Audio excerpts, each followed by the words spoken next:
In this lesson, I'm just answering questions from students, helping them to solidify their knowledge about solutions, colloids, and suspensions on the Unit 8 test.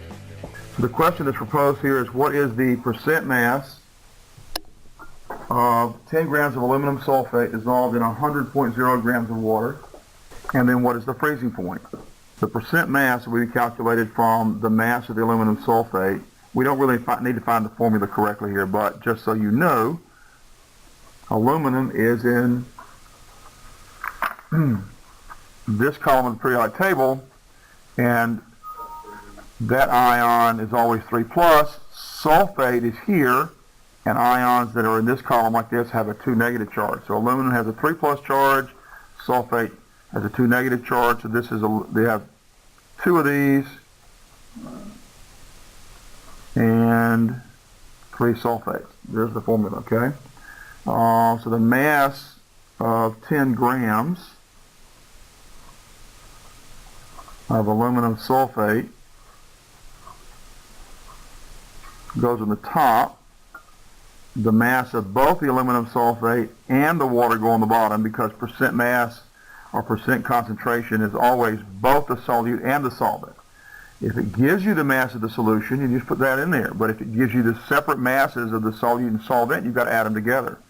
So you've got to have 10 grams of aluminum sulfate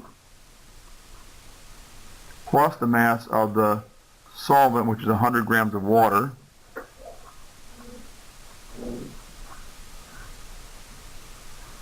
And all that's multiplied times 100 to give you the mass concentration, or the percent by mass, or just percent.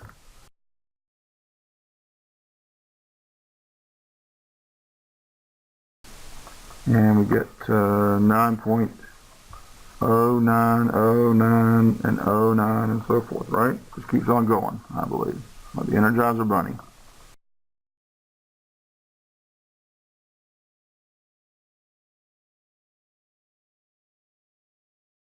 That's the percent. Now, if we want to find the freezing point, then we've got a different calculation to do.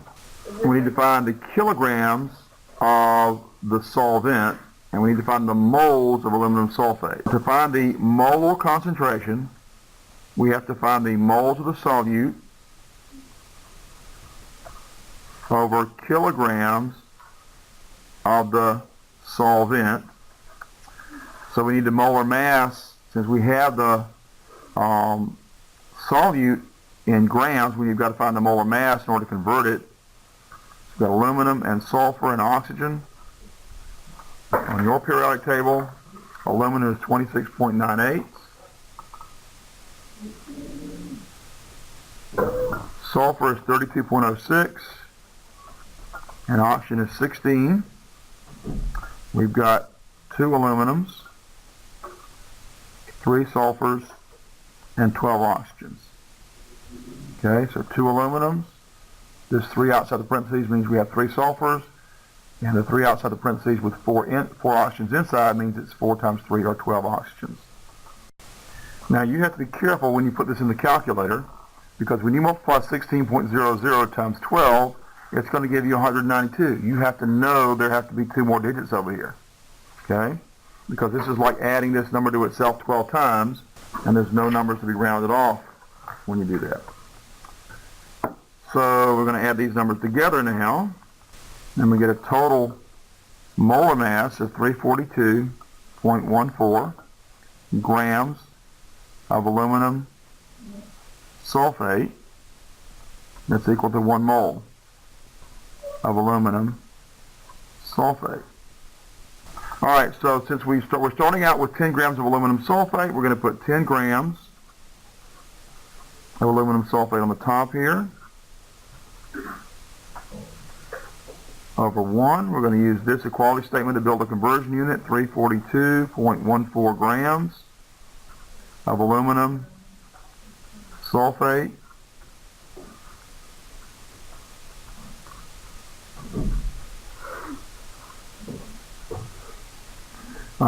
Let's see, we can cancel out grams of aluminum sulfate. We want to put kilograms of the solvent on the bottom here. we could go ahead and put that into the equation here and just put 1 over the mass we have of the solvent. The mass of the solvent is 100 grams. That's water. But we've got to convert that into kilograms. And you know that there are 1,000 grams in 1 kilogram. So I'll put 1,000 grams on the top here. 1 kilogram on the bottom here. Then grams are going to cancel. And when we do this math, put a times sign here in the front, don't forget your operators. We do it this way then, you'll end up with moles of aluminum sulfate, the solvent, over kilograms of the solvent, which is going to give us the mole concentration.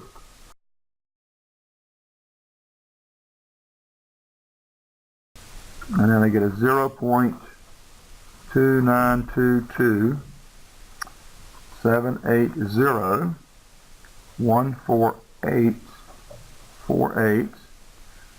That's moles of aluminum sulfate, which you can hardly see because I'm writing it small, over kilograms of water.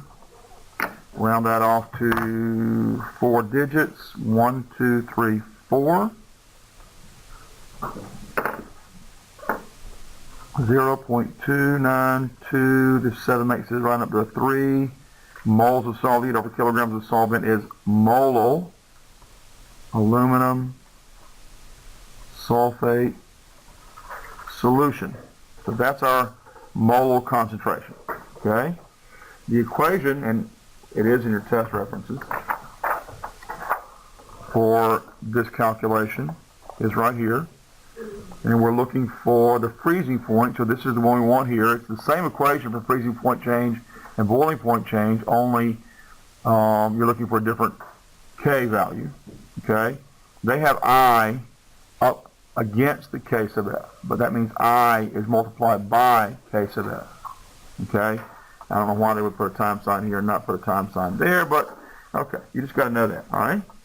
So the equation is delta T for freezing, the change in temperature of freezing, and that means that we're going to go going down, times I, times the constant for freezing for the solvent, times the molar concentration. And I here is the number of ions in that the formula breaks into when it dissolves. Well, aluminum sulfate then breaks down into 2 aluminum ions and 3 sulfate ions. And that's a total of 5 ions. Okay? So I is 5. The value of the freezing point constant for water is 1.86 Kelvin kilograms per mole.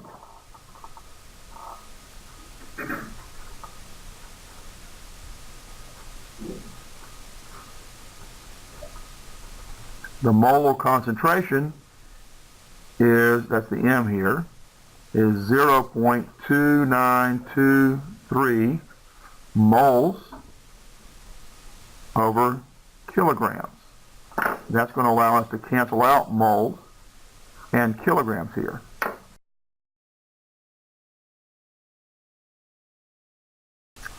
And we get a change in the temperature for freezing of 2.71839 Kelvin, which we're going to round off to 3 digits, 1, 2, 3. So the change in temperature, I'm sorry, that shouldn't be that, it should be our arrow, 2.72 Kelvin. Okay? You know the freezing temperature of water, temperature of freezing for water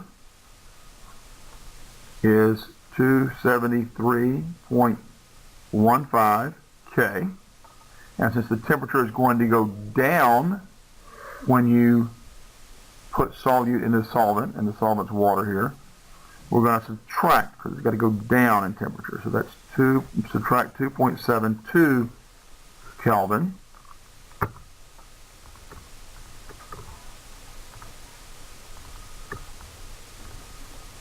And I get 270.43.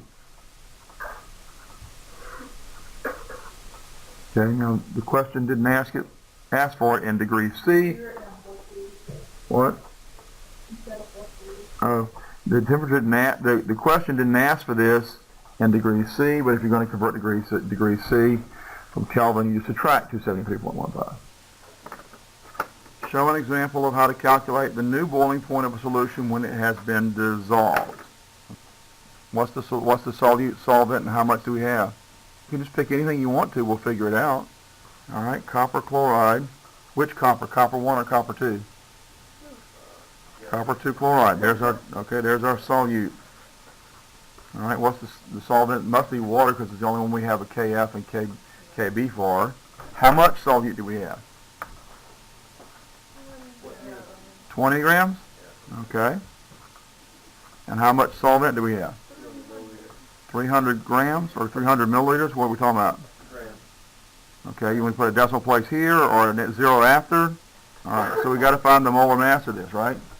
Yeah, we did it a while ago. 134.45 grams. Okay, so we've got 20 grams of copper 2 chloride, and we want to convert that into moles. So we've got 134.45 grams of copper 2 chloride, and 1 mole of copper 2 chloride.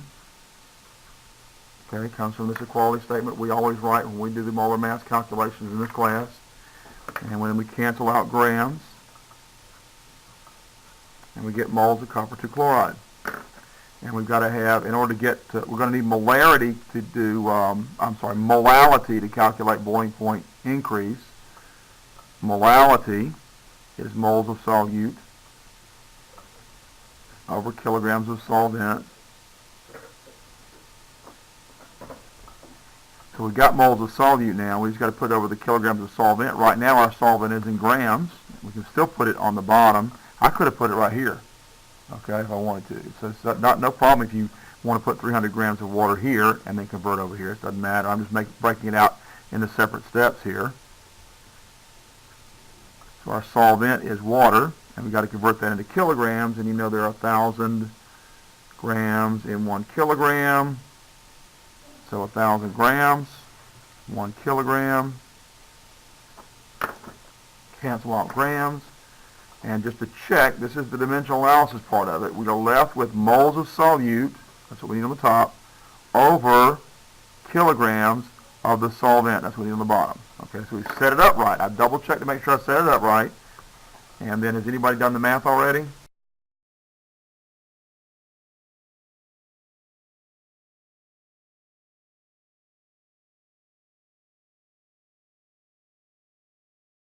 This comes out to be moles of the solute over kilograms of the solvent, which is going to be a mole concentration. But you need to remember this because this actually fits into our equation better than using the small m.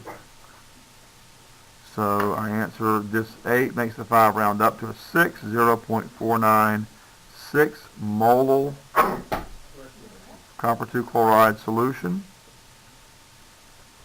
Okay, the equation we need for boiling point increase and for freezing point depression is the same equation.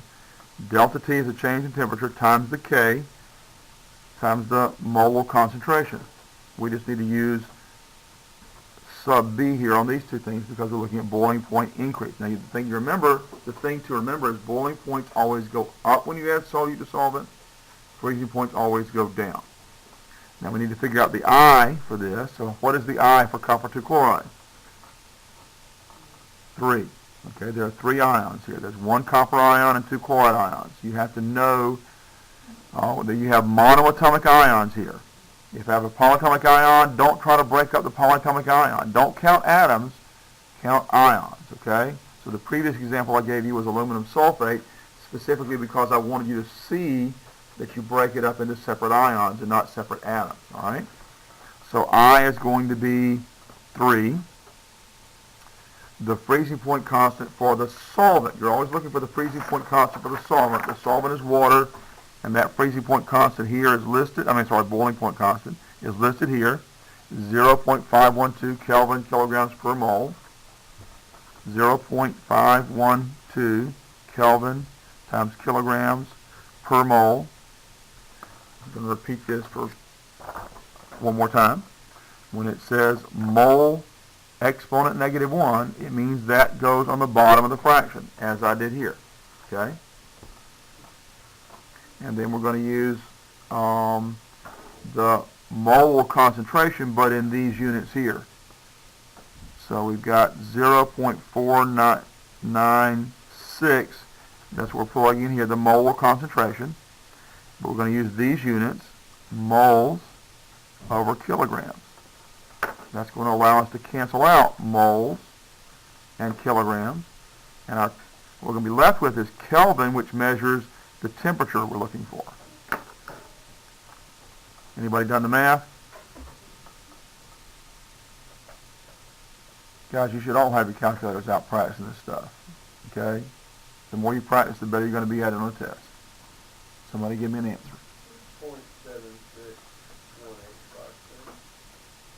761856. Okay, and that's Kelvin. Round it off to 3 digits because we got 3 and 3 here. 1, 2, 3. 0.762 Kelvin is the change in boiling temperature. The boiling temperature of water, so we're looking at the boiling temperature change for pure water, the solvent. Boiling temperature of water is 100 degrees C, which is, you add 273.15 to that, and you get 373.15 K.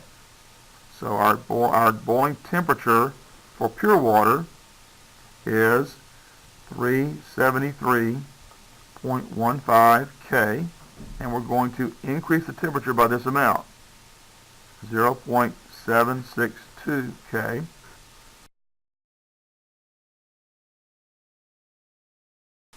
373.15 times plus this number here. There's an empty slot over the 2 here, underline, because that 2 is insignificant because of the empty slot. And we get 373.91 K. Okay? So the question is, what is the molar concentration if 1 gram of copper 2 chloride is dissolved in 250 milliliters of solution, and the decimal place after the 0 in 250? So we've got to have moles of the solute over liters of solution. And it says right now the units of measurement we have for the solute in this question is 1 gram of copper 2 chloride. So we've got to be able to convert grams into moles. So we need the molar mass of this copper 2 chloride. Copper 2 chloride, copper is Cu, chlorine is Cl. If I've got a copper that's a 2 plus and chlorides are always 1 negative, I need CuCl2. So we're going to find its molar mass. We're going to find the atomic mass of copper and the atomic mass of chlorine. The atomic mass on this periodic table for copper is 63.55. The atomic mass for chlorine on this periodic table is 35.45.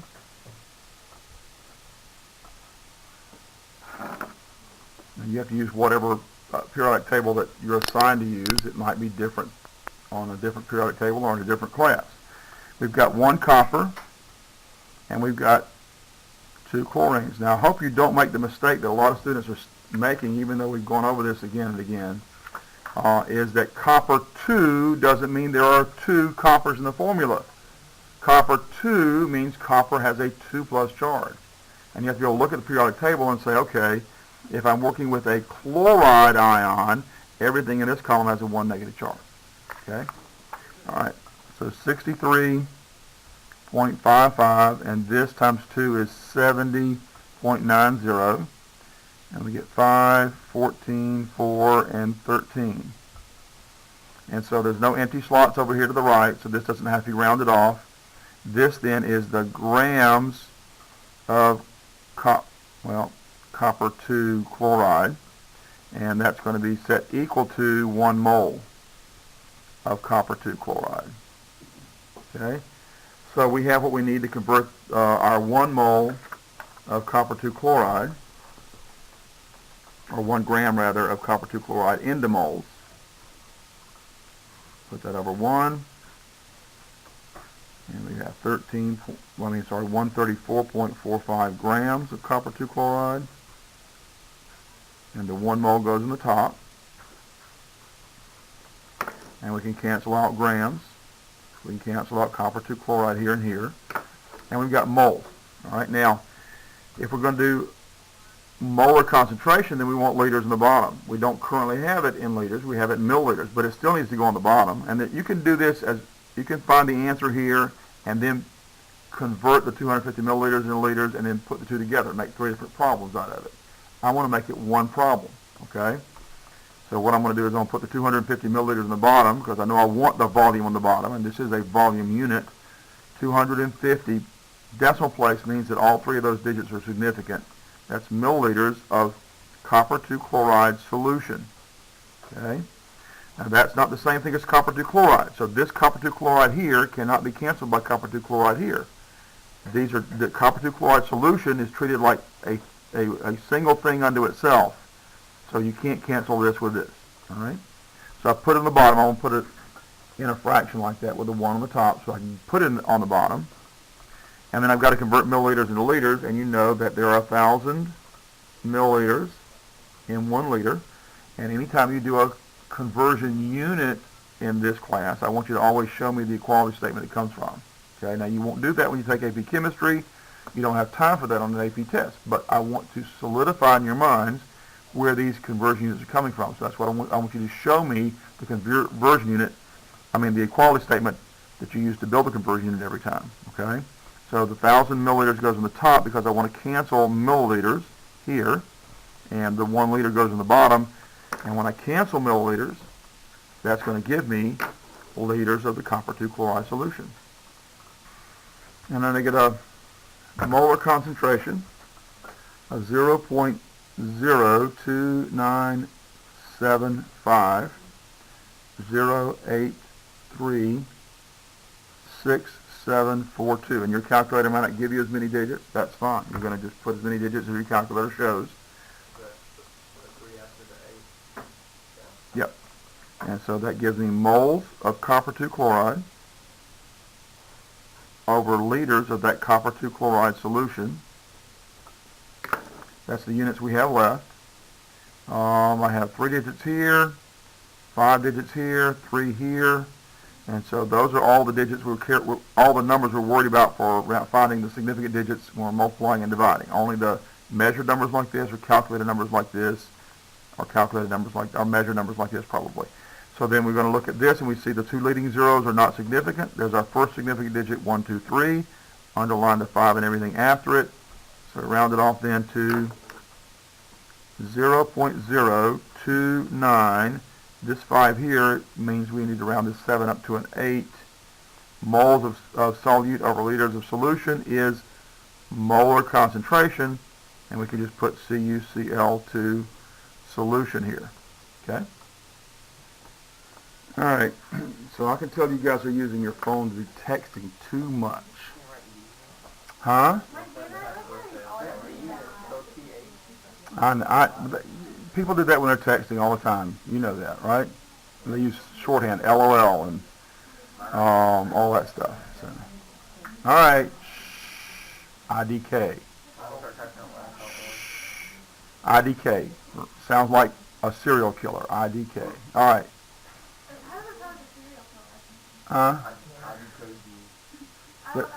There was a serial killer in California who was known by some set of initials. Anyway, let's move on. Show us an example of how to calculate the molar concentration of a solution that has been diluted. All right? So let's say I have a solution that is 12.0, let's just go with that, molar, sodium chloride. Okay? 12.0 molar sodium chloride. Well, 12.0 molar sodium chloride is 12.0 moles of sodium chloride in 1 liter of sodium chloride solution.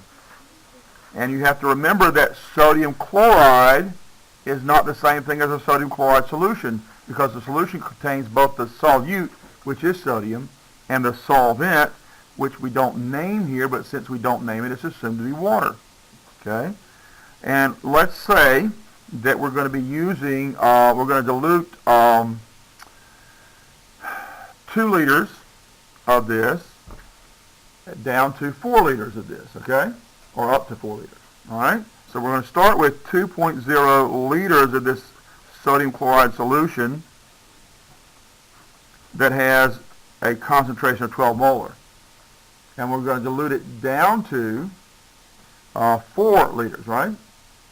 Make sense? Or up to 4 liters, depending on your point of view, I suppose. So sodium chloride solution is going to cancel here. So the initial solution was this molarity and this amount. And what we're going to do is dilute it down to 4 liters.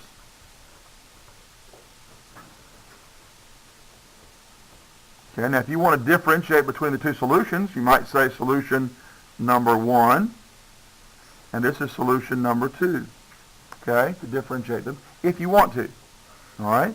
So you're going from this stuff to this stuff. And what we're going to get from this right here, this first part, is the moles. What we get from the second part is the volume of the solution. Does that make sense?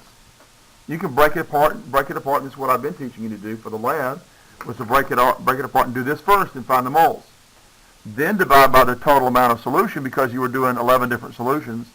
And if you did it a couple times, I was hoping you'd figure out, oh, once I get moles, I can do this part as separate operations. Does that make sense? But I was letting you try to figure that out. Hopefully, you'd find it for yourself.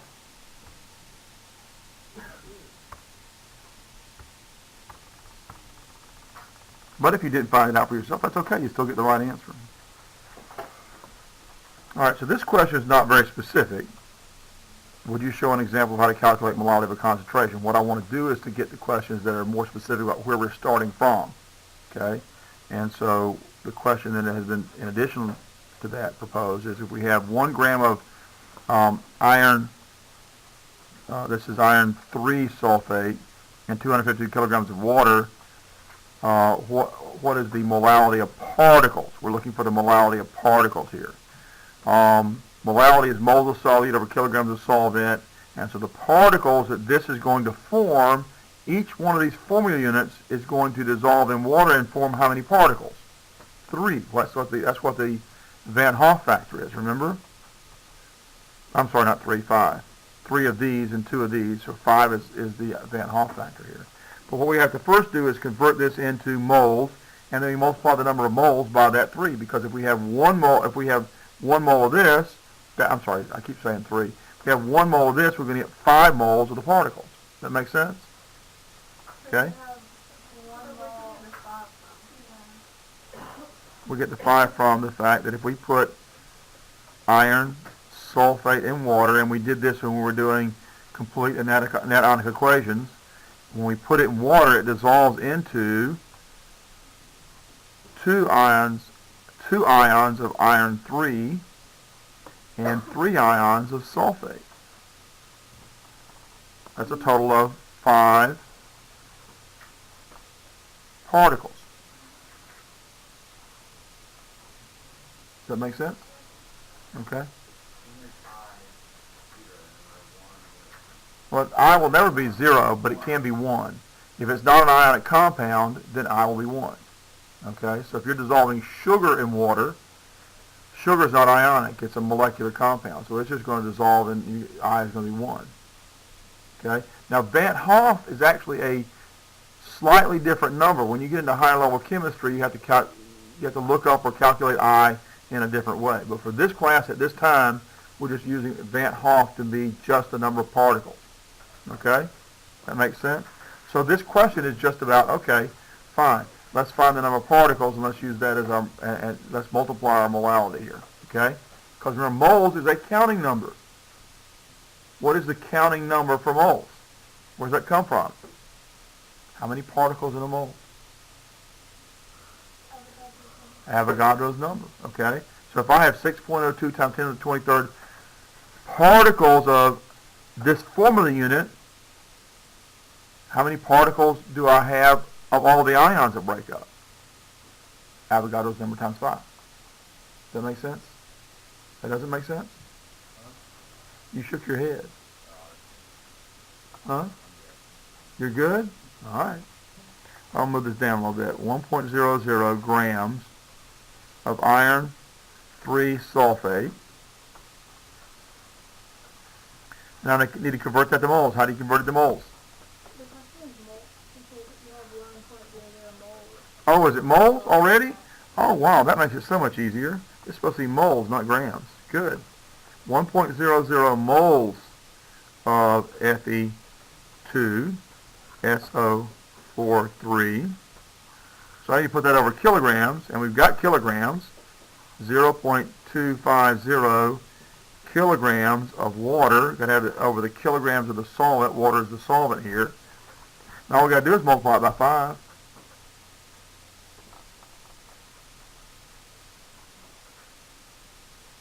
So what does that come out to be? How did you because I'm not those numbers? I'm just saying if I have 1 mole, that is 6.02 times 10 to the 23rd particles. And a mole is a counting number. It's just like saying dozens, okay? It's just another way of saying 12, if you're saying a dozen, okay? So when I say 1 mole, I'm just saying Avogadro's number of those things, right? So if I say moles, it's still a counting number. I could say, 1,000 is, what is that called? You have 100, that's if you have 100 pennies, it's $1. Okay? There's a number for 1,000. I can't think of what it's called right now. Like a century. Not a century, it's 100, isn't it? Okay. What is that number for 1,000? It's a Roman legion or something. I don't know. Anyway, all right. So what's the answer? What is the number? What is the answer? 20? Okay. 20.0 moles of particles. That makes sense? Why do solutions of higher concentration make it harder to predict boiling point with the kinetic molecular theory? What this goes to is, remember when we were doing gases, and we said that all the gas laws we dealt with were dealing with, all the gas laws were for perfect gases, or ideal gases, which are governed by what we call the kinetic molecular theory of gases, okay? Well, now we're in solutions, but the same behavior applies. The more attraction there is between these solute and solvent particles, the less perfect behavior we have. That makes sense? Same concept here, all right? So whenever we have an equation such as this,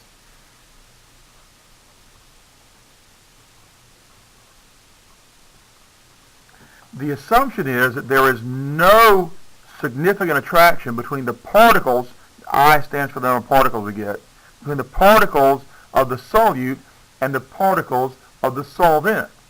And so this equation works great as long as we don't have a lot of these particles. When we start getting more and more particles, the more the attraction between the solute and solvent starts to affect the behavior, so this thing doesn't behave exactly like as predicted or as is predicted by this equation.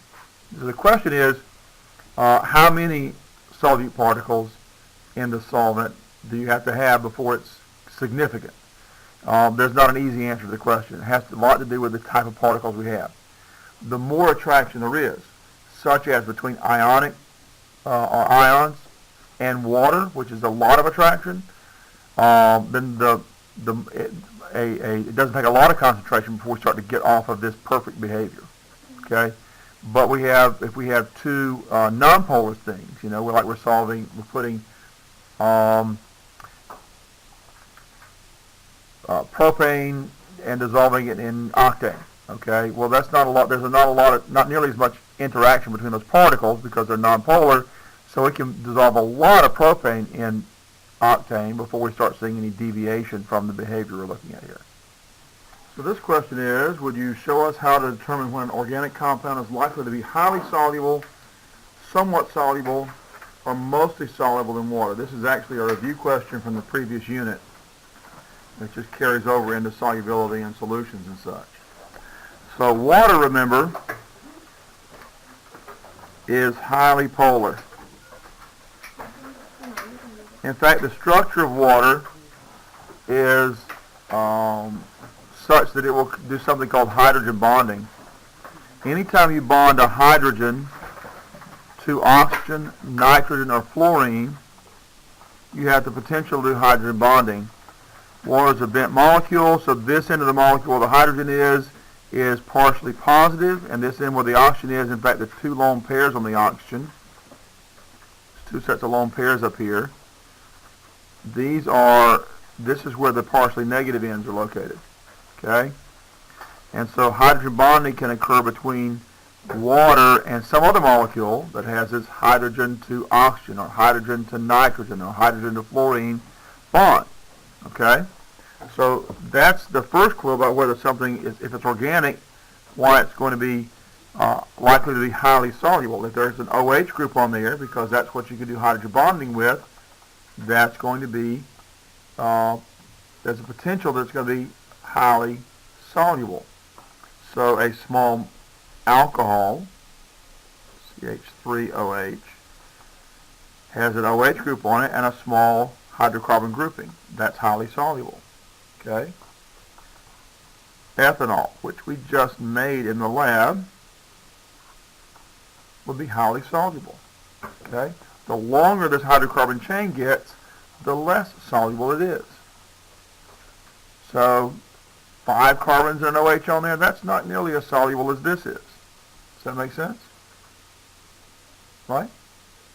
Okay? Now, again, hydrogen bonding can occur anytime there's a hydrogen bonded to oxygen, nitrogen, or fluorine. So if I have this, I still have the potential to do hydrogen bonding between this organic compound and water. So since this hydrogen bonding potential end here, this end has a potential to do hydrogen bonding, is here, and it's a small hydrocarbon end which doesn't do any hydrogen bonding and has no polarity. This small one tends to be highly soluble, and a slightly larger one would also be highly soluble, but not quite as soluble as that would be. And the longer this hydrocarbon chain gets, the less soluble it's going to be. Okay? I'm sorry, NH2. The NH2 is not quite as strong a hydrogen bonding functional group as the OH group is. Okay? So OH groups do it better than the NH2 groups as far as hydrogen bonding is concerned. Okay? Does that make sense? Now, any kind of functional group on a hydrocarbon will give it the potential to dissolve in water. Let's say I have this.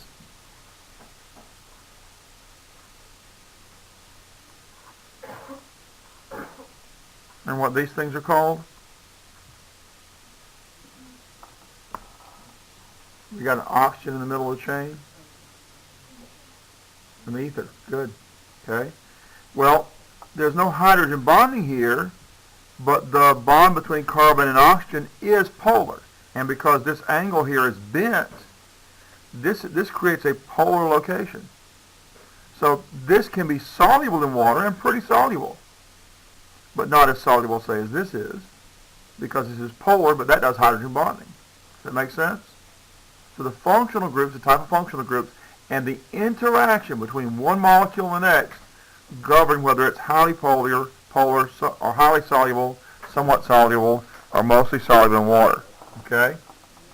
So almost everything can dissolve in water. In fact, everything can dissolve in water to a lesser degree or a greater degree. Okay? It's all about how much. All right? It's like saying everybody has strength. Just some people are stronger than others. And this question is, at 35 degrees, what's the maximum solubility of sodium nitrate in 100 grams of water? You need a solubility curve to answer a question like this. We're looking for sodium nitrate. Well, there's sodium nitrate. And we're saying 35 degrees, so 35 degrees is right here on the x-axis. Okay.